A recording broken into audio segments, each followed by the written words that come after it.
estamos estudando, seguindo um roteiro, o roteiro da FEB, que é a Federação Espírita Brasileira. Nós já estamos no módulo 6, que trata da reencarnação. E hoje nós vamos dar sequência ao tema, estudando um pouquinho sobre o retorno à vida corporal, o planejamento desse retorno. Lembrando que nós já falamos sobre os fundamentos e as finalidades da reencarnação. Nós falamos sobre as provas da reencarnação. E hoje a gente vai pensar um pouquinho a respeito desse retorno à vida corporal. Como é que isso se dá? Eu estou aqui hoje, desencarno, vou para o plano espiritual e retorno para o plano físico. Existe um planejamento? Que planejamento é esse? Como que isso é feito? A quem é dado a orientação, ou a quem é dado o mérito, ou a quem é dado a responsabilidade de programar, de planejar uma reencarnação? Como que o codificador vai falar isso para nós? Como que ele trata disso? Todos os espíritos, de igual forma, atuam da mesma maneira no planejamento? Então, a nossa base de estudo hoje é o Livro dos Espíritos. Nós também vamos, esse estudo também ele vai se basear um pouco nas obras de Chico Xavier, que foram escritas pelo Espírito, pela intuição do Espírito de André Luiz, que é A Vida Continua, Missionários da Luz, Nosso Lar e Evolução em Dois Mundos. E tem também uma referência às Memórias de um Suicida, que é uma obra da Ivone do Amaral Pereira, a Ivone Pereira. Então, dentro desse conjunto aí de obras básicas, nós vamos pensar um pouquinho, vamos, aliás, ver o que eles nos dizem a respeito desse planejamento, né? Bom, e a gente começa lembrando o seguinte, que todos os espíritos tendem à perfeição e Deus faculta esses espíritos os meios para alcançar, para obter essa perfeição, proporcionando o quê? Provas na vida corporal. Então, como que a gente vai avançar? Como que nós buscamos a perfeição? A partir das provas que vivenciamos na vida corporal. Nós sabemos, por orientação espiritual, que muitas vezes um dia de sofrimento na Terra nos economiza muitos anos de padecimento no plano espiritual. Então, quando a gente está em situação difícil, está vivenciando uma situação dolorosa, é preciso que a gente pense sobre isso, reflita sobre isso. Muitas vezes esses momentos de dor, de sofrimento, de desalento, de desesperança, representam aí uma evolução grandiosa para o espírito. É uma evolução que só vai ser percebida posteriormente, mas que vai equivaler a muitos, talvez a milênios de existência aí no plano espiritual. Então, o codificador, ele sempre nos diz isso, né? Todos nós tendemos à evolução. E a gente fala muito sobre isso aqui, se repete muito. Né? A repetição, ela tem esse efeito, quando ela não aborrece, ela tem efeito didático, né? Para nunca nos esquecermos de que todos vão evoluir. E às vezes a gente esquece. Às vezes a gente acha que as pessoas que estão do nosso lado ali, ainda tropeçando, que essas pessoas não vão evoluir. É preciso que não queiramos ser deuses. Quando deixamos a pretensão da divindade e nos colocamos como filhos dele, fica mais fácil para a gente aceitar que o tempo de evolução, o tempo de aprendizado de cada espírito vai acontecer no momento correto de cada espírito, no tempo de cada um. Porque todos nós somos espíritos que caminham para a evolução, querendo ou não, desejando ou não. Na maioria das vezes caminhamos para a perfeição, às vezes pelas mãos do sofrimento. Mas vamos aprender a nos aperfeiçoarmos sem isso. A gente sabe que a gente, com o tempo, vai se aperfeiçoando pelo amor. Muito bem. Allan Kardec vai dizer que a justiça de Deus, porém, ela concede aos espíritos realizar novas experiências, o que não puderam fazer e concluir numa primeira prova. Então, o conceito da reencarnação é esse. Qual que é a finalidade da reencarnação? É o aperfeiçoamento do espírito. E muitas vezes o espírito leva uma vida toda e fracassa em determinados pontos, em determinadas aquisições virtuosas. E aí, é através dessa nova possibilidade reencarnatória que o espírito poderá ter uma outra possibilidade de vir aprender. É preciso que a gente veja a reencarnação como aprendizado, não como castigo. Ele está passando por isso porque é castigo. Não, não é castigo. É porque ninguém vai... Nós não podemos pensar nisso como castigo. Às vezes as provas, as provações, elas vêm muitas vezes, com certeza, segundo informações aí, quando estudamos a doutrina, elas vêm para aprender. Allan Kardec, ele usa uma imagem que é muito interessante, né? O planeta, principalmente um planeta de prova e expiações como o nosso, ele pode ter duas funções para o espírito. Ou ele pode ser uma escola, e aí a escola nós vamos pensar nos alunos, nos que estão sendo educados, naqueles que também de alguma forma contribuem para a educação, e esses alunos vão avançando, semestre a semestre, alguns ano a ano, e ao final de cada ciclo, eles vão adquirindo conhecimentos e vão ultrapassando para outros ciclos. Essa é uma das possibilidades aí do planeta, de estarmos no educandário. Aliás, são 3. A outra possibilidade é de estarmos no hospital, enfermos, precisando ser curado, precisando ser amparado. E uma terceira possibilidade é aquela do cárcere. Muitas vezes o espírito ele precisa passar aí por experiências que são similares aos nossos cárceres, para que ele possa perceber, iniciar aí o seu processo de regeneração. Mas a cada um é dado aí um tempo, uma oportunidade. A reencarnação, então, não pode ser vista como castigo em momento nenhum, muito pelo contrário, mas como oportunidade para avançarmos etapas muito mais rapidamente. Todo mundo já sabe, isso não é nem do espiritismo, são de todos aqueles que creem em alguma coisa, sabem que é muito melhor acreditar, ter fé, porque a fé é capaz de curar. Não é assim? Ser feliz é muito mais importante e faculta muito mais ganhos ao sujeito do que ser infeliz. Não é assim? A gente aprende muito isso, fica vendo aí as pessoas até ensinando isso por aí. É melhor dar um sorriso do que ficar fazendo cara amarrada.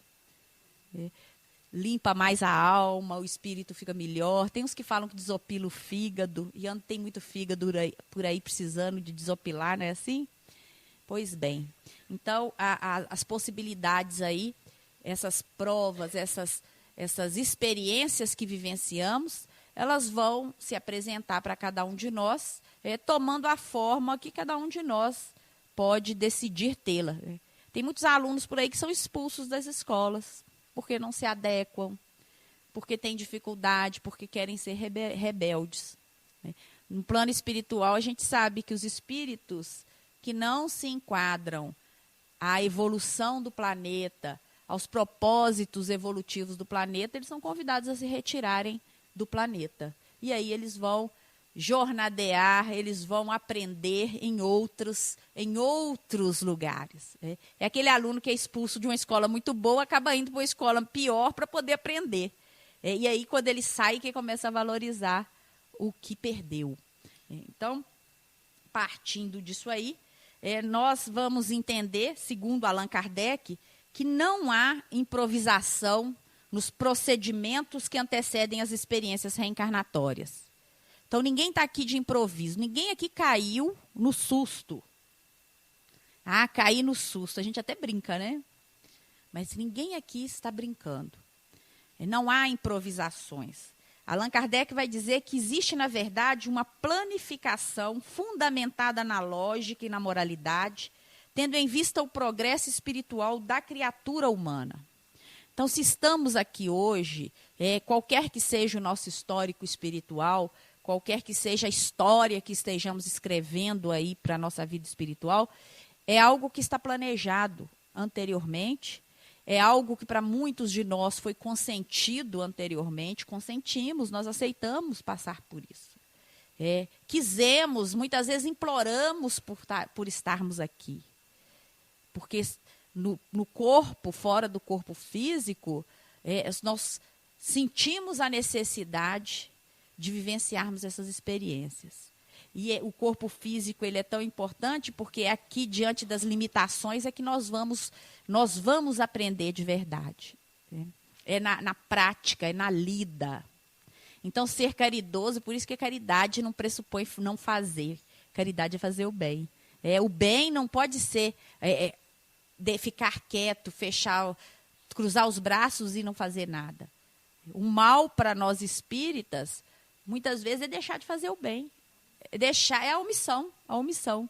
A gente que é a turma aí que é da área do jurídico sabe que o crime ele pode acontecer tanto pela ação quanto pela omissão. O mal ele pode ser pela ausência de ação. É a ausência do bem. Então, deixar de fazer o bem também se configura em algo que não é muito proveitoso para o espírito.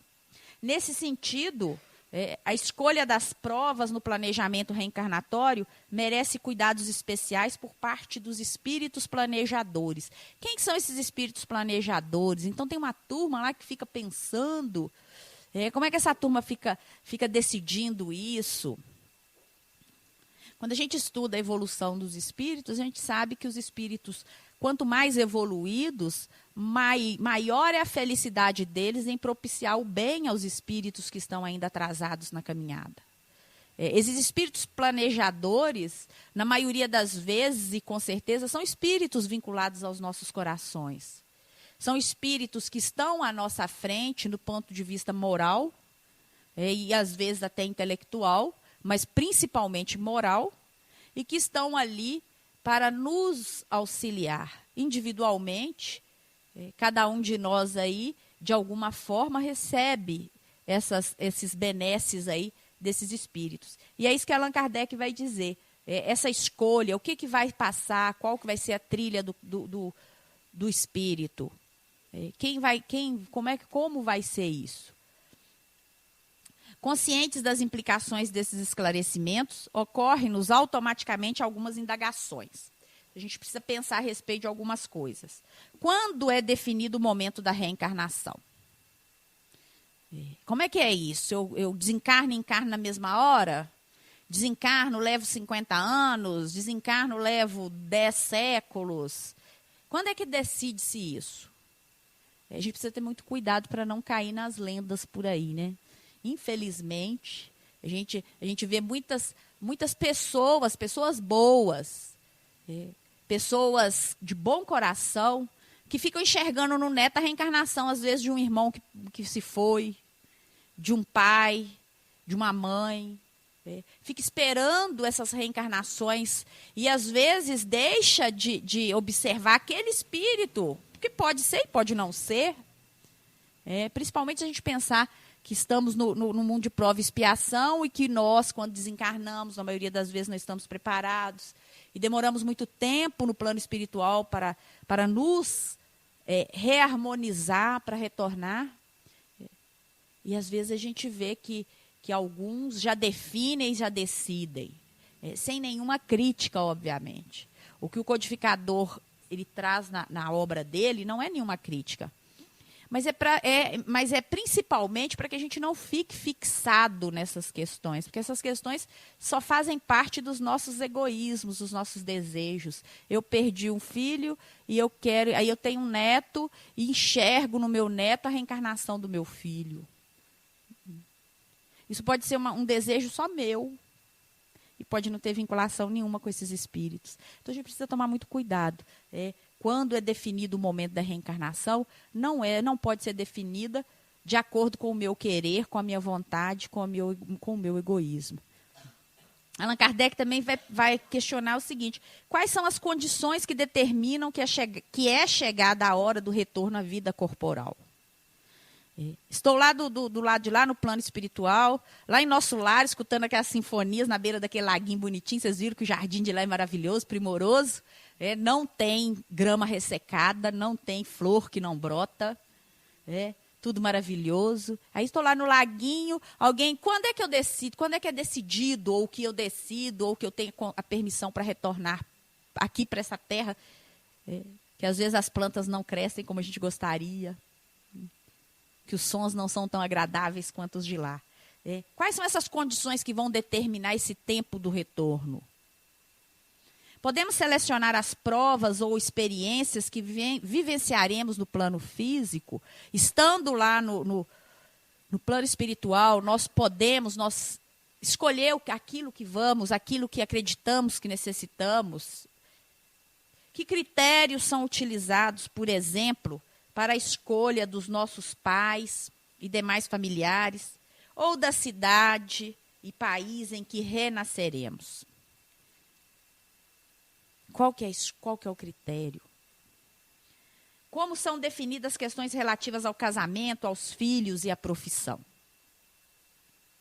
A doutrina espírita coloca ao nosso dispor esclarecidas respostas para estas e outras questões.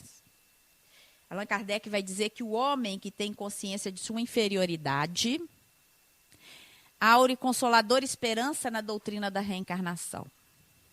Então, a reencarnação, na verdade, ela é uma doutrina, ela é um princípio, é uma certeza de esperança. Ele vai dizer que se esse homem crê na justiça de Deus, ele não pode contar que venha a achar-se para sempre em pé de igualdade com os que mais fizeram do que ele. É a questão da justiça divina, né? Eu fiz realmente, sou merecedor. Se eu não fiz, até para a gente começar a aceitar, que às vezes também a gente nem sabe o que fez, o que deixou de fazer, para não ficarmos olhando para o jardim do outro e secando a flor que está no jardim do outro. Não ficar atrapalhando, lançando farpas mentais para o outro. Porque se o outro está vivendo uma vida que eu acredito, no meu julgamento, que é melhor do que a minha, certamente ele teve merecimento para isso. Às vezes ele está tendo necessidade para tal coisa. Mas, enfim, isso tudo, o codificador vai nos chamar a atenção exatamente porque nós precisamos partir do pressuposto, quando falamos em reencarnação, nós não podemos esquecer da justiça de Deus. Ele vai dizer o seguinte: quem ao cabo da sua carreira, não deplora haver tão tarde ganho uma experiência de que já não mais pode tirar proveito? Entretanto, essa experiência tardia não fica perdida. O espírito a utiliza em nova existência. Isso para nos dizer a nossa mala espiritual. Vamos lembrar da nossa mala espiritual. Essa mala é velha, né? Nós precisamos trocar. A mala espiritual é aquilo que nós vamos ter para transpor o túmulo. O que a gente leva quando a gente deixa o planeta? Nós vamos levar nossas aquisições morais, nossas aquisições intelectuais. É nessa mala que nós vamos colocar as nossas experiências. Aquilo que vivenciamos durante toda uma vida e que adquirimos com legitimidade. Porque a bondade, a caridade, as virtudes, de um modo geral, elas não são compradas em nenhum balcão por aí. Elas são aquisições do espírito. E são elas que vão nos acompanhar aí na nossa mudança de estado. A reencarnação, porém, não dispensa planejamento. Mesmo em se tratando das reencarnações mais simples, este planejamento pode ser elaborado pelo próprio espírito que deseja ou necessita reencarnar, desde que ele tenha condições morais e intelectuais para tanto. Eu posso planejar a minha próxima reencarnação? Sim, desde que eu tenha condições morais e intelectuais para tanto. Merecimento, avanço, evolução. Caso contrário, nós sabemos que somos tutelados, se não temos ainda condição, porque às vezes a gente pede uma prova que a gente não vai dar conta. Que a espiritualidade que nos conhece, que nos ampara há tanto tempo, ela sabe das nossas fragilidades. Fragilidades essas que às vezes nós não reconhecemos, não acreditamos que isso temos. É muito difícil olhar no espelho e falar assim, nossa, esse ponto meu não é bom. Isso é algo que eu preciso mudar. É difícil. Esse desafio aí desse conhecimento íntimo e uma vez conhecendo é que eu posso começar a mudar minhas perspectivas. Se eu não me reconheço como alguém que tenha determinado vício, eu não posso tentar me livrar desse vício. Eu não vou tentar me livrar desse vício. Ora, eu não sou isso, então eu não tenho que mudar. E esse discurso a gente vê muito, e nós reproduzimos esse discurso muitas vezes. Porque ainda temos dificuldade em nos reconhecer. Então, é preciso que haja esse merecimento, que haja essa condição para que possa opinar no planejamento reencarnatório.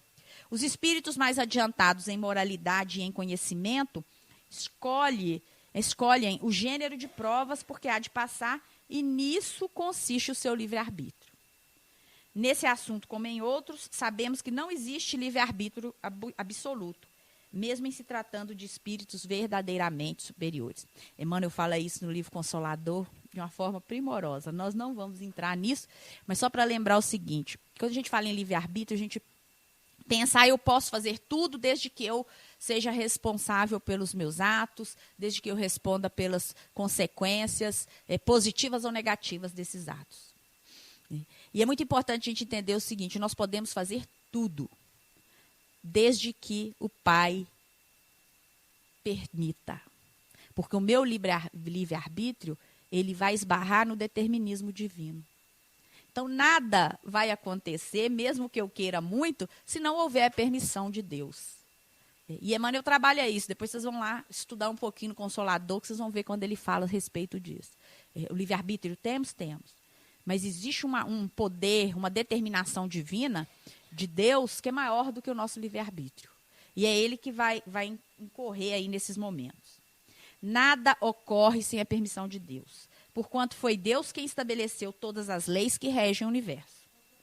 Dando ao espírito a liberdade de escolher, Deus lhe deixa a inteira responsabilidade de seus atos e das consequências que estes tiverem. É o livre-arbítrio. Nada lhe atrapalha o futuro. Abertos se acham, assim, o caminho do bem, tanto quanto do mal. Também já sabemos disso, que esse livre-arbítrio, desde que ele não esbarre no determinismo de Deus, ele pode optar pelo caminho que desejar. É importante destacar que o planejamento reencarnatório prevê, em geral, apenas os principais acontecimentos que poderão ocorrer no mundo físico. Os orientadores espirituais, os nossos mentores espirituais, eles esclarecem o seguinte, que nós podemos escolher apenas o gênero das nossas provações. As particularidades, elas ocorrem por conta da posição em que nos achamos.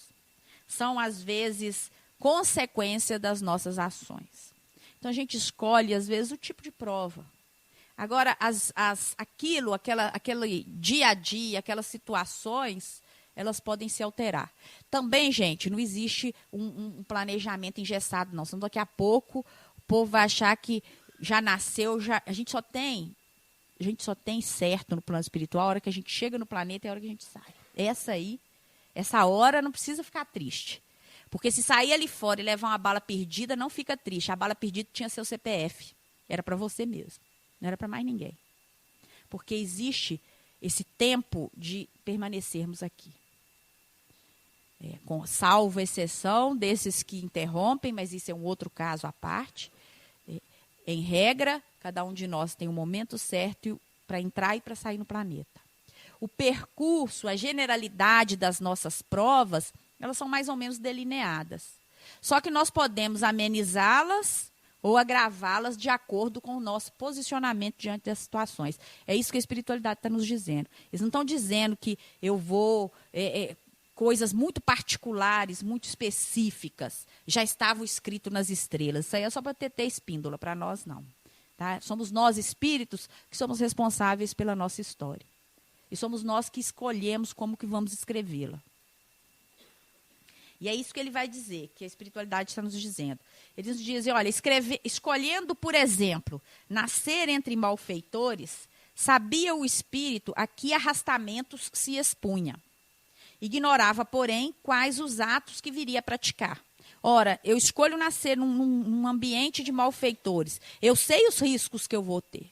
Agora, os atos que eu vou praticar estando ali naquele ambiente, aderindo ou não àquele ambiente, isso já é particularidade do espírito. Esses atos resultam do exercício da sua vontade, do livre-arbítrio. Sabe o espírito que, escolhendo tal caminho, terá que sustentar lutas de determinada espécie. Sabe, portanto, de que natureza serão as vicissitudes que se lhe depararão, mas ignora se verificará este ou aquele êxito. Então, você escolhe ali, né? Vamos imaginar que a gente tenha esse merecimento, ou que o façamos com os nossos mentores, escolher nascer em um determinado caminho. Essa é o planejamento geral. O que vamos fazer com essa experiência, isso já é uma particularidade da existência.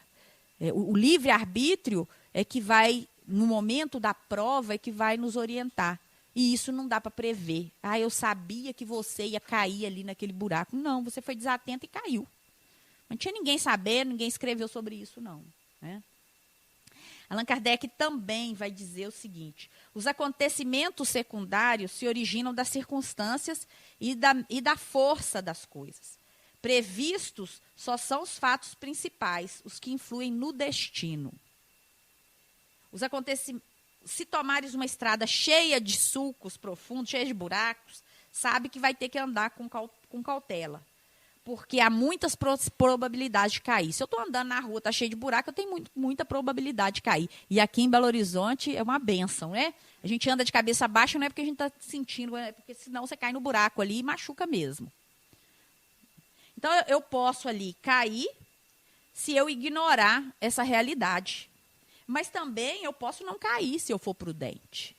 E aí quem escolhe a prudência sou eu, espírito, quando vou caminhar nas calçadas de Belo Horizonte. Se, ao percorreres uma rua, uma telha cair na sua cabeça, não creias que estava escrito, segundo vulgarmente se diz. Independentemente de um espírito ter elaborado ou participado efetivamente do próprio planejamento reencarnatório, não há garantias que esse planejamento será cumprido, total ou parcialmente. E isso a gente tem muitas histórias. Quem gosta de ler as histórias do plano espiritual, a gente sabe disso. Espíritos que se propõem a fazer, a cumprir determinadas jornadas, propósitos, vivenciar determinadas provas e que chegam aqui e modificam radicalmente. Por influência da matéria, por influência do meio, por influência de uma série de fatores que estamos aí expostos. Sabemos haver espíritos que desde o começo tomam um caminho que os exime de muitas provas. Aquele, porém, que se deixa arrastar para o mau caminho, corre todos os perigos. Pode um espírito, por exemplo, pedir a riqueza e essa riqueza ser concedida. Então, conforme o seu caráter, ele pode se tornar avarento, né? Ou pródigo, egoísta ou generoso. Ou ainda lançar-se a todos os gozos da sensualidade. Percebe-se, pois, que a questão do planejamento reencarnatório está ligada às consequências do livre-arbítrio, situação que sempre reflete o nosso nível de evolução moral e intelectual. Olha a importância desse princípio. Esse princípio está entre os princípios fundamentais da doutrina espírita, juntamente com o princípio da reencarnação, com o princípio da evolução, está o princípio do livre-arbítrio. O espírito precisa ter consciência que o livre-arbítrio ele é algo muito importante, é uma faculdade do espírito, é uma faculdade que o meu espírito tem. É aquilo que me faculta fazer as minhas escolhas. É aquilo que pode determinar o cumprimento de determinados caminhos, mas que pode também complicar muito. Eu posso cumprir um planejamento, ou posso falhar nesse cumprimento, ou cumprir parcialmente esse planejamento. Por quê? Porque o meu livre-arbítrio assim vai determinar. Bom, ele vai dizer também que o livre-arbítrio, repetidamente utilizado de forma incorreta, restringe a nossa capacidade de opinar em um novo planejamento. Vai fazendo besteira à vontade, vai caindo, vai negligenciando as leis divinas. Vai reencarnar de novo para aprender? Vai reencarnar de novo, porque as leis de Deus, elas são justas, elas são boas, elas são caridosas, só que não vai mais ficar escolhendo, né? E aí pode ser que venham provas mais duras, mais difíceis.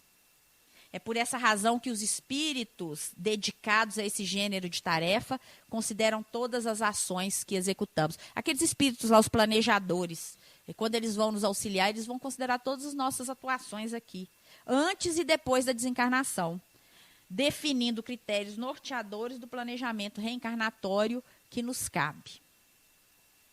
Efetivamente, logo após a morte do corpo físico, sofre a alma culpada minucioso processo de purgação, tanto mais produtivo quanto mais se lhe exteriorize a dor e o arrependimento.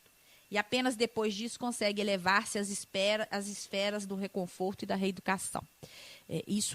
Quando a gente lê e estuda um pouco, e só para lembrar que fica fácil, né? Vocês vão lembrar lá do Nosso Lar, acho que todo mundo assistiu o Nosso Lar, se não assistiu, assistam.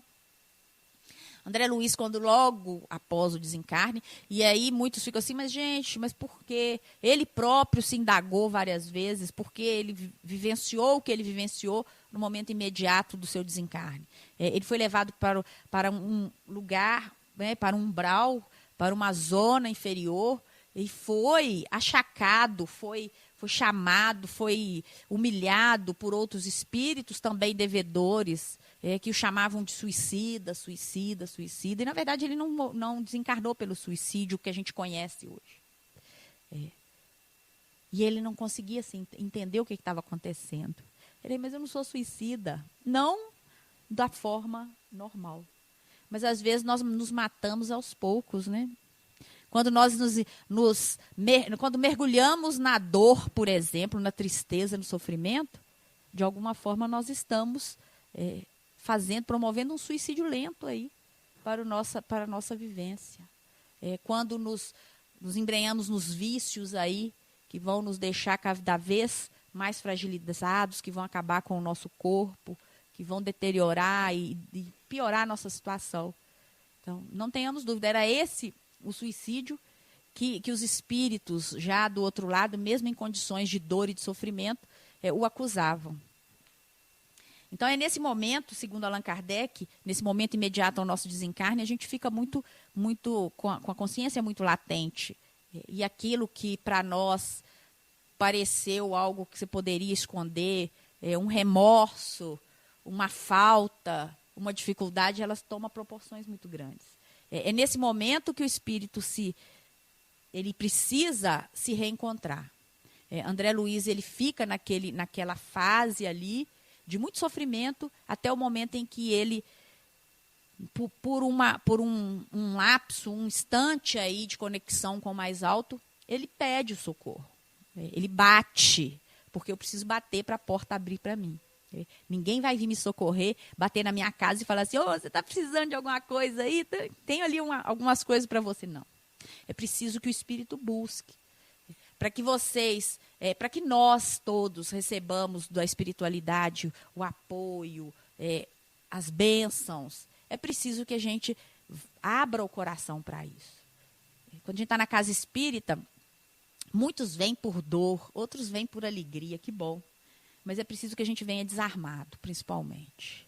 O coração tem que vir pleno. Tem que vir aberto. Porque aqui nós não somos nada na nossa individualidade. Nós estamos aqui tentando buscar um ponto de apoio, algo para sermos um pouco melhor. Para tentarmos conduzir de uma forma mais racional, mais fraterna a nossa vivência lá fora. Então, esse momento do desencarne, imediato ao desencarne, ele é extremamente difícil para muitos espíritos, porque é o encontro com a consciência, é o encontro com as dificuldades. Allan Kardec vai lembrar que criminosos que mal ressarciram os débitos contraídos, instados pelo próprio arrependimento, plasmam em torno de si mesmos cenas degradantes em que arruinaram a vida íntima. caluniadores ou aniquiladores da felicidade alheia vivem pesadelos espantosos, regravando nas telas da memória o padecimento das vítimas. Tiranos diversos voltam a sentir na própria alma os golpes que desferiram contra os outros. Os viciados de toda sorte experimentam agoniada insatisfação, qual ocorre também aos desequilibrados do sexo. As vítimas do remorso padecem, assim, por tempo correspondente às necessidades de reajuste. Larga internação em zonas compatíveis com o estado espiritual que demonstram. Allan Kardec vai dizer que, passado esse período de perturbação espiritual, que ocorre logo após a desencarnação, começamos a registrar a possibilidade de sermos auxiliados. Aí ele vai dizer que o auxílio das esferas superiores chegam. Mas é preciso que a gente passe esse primeiro momento. Uns com mais intensidade que outros, obviamente.